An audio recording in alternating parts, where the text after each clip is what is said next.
আসসালামু আলাইকুম। আমি সকলকে অনুরোধ করছি একটু দাঁড়ানোর জন্য।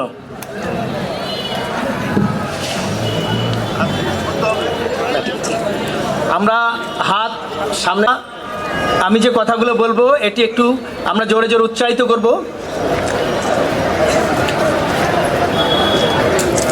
বিসমিল্লাহির রহমানির রহিম। আজ হাতীবান্ধা উপজেলার এসএস উচ্চ বিদ্যালয়ের আয়োজিত এই অনুষ্ঠানে প্রধান অতিথি সহ অন্যান্য অতিথিবৃন্দের সামনে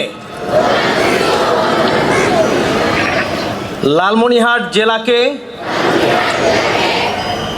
শিশু বিবাহ মুক্ত ঘোষণা করা হয়েছে। আমি লালমনিরহাট জেলাবাসী হিসেবে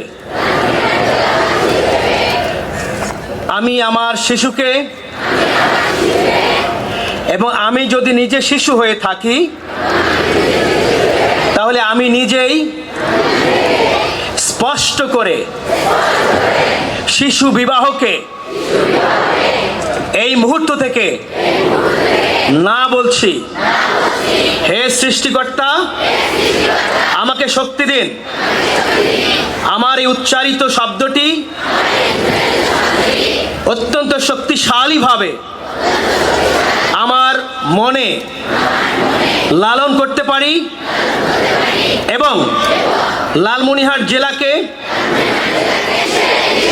বিশ্বের একটি সেরা স্থানে গড়ে তুলতে পারি। আমিন।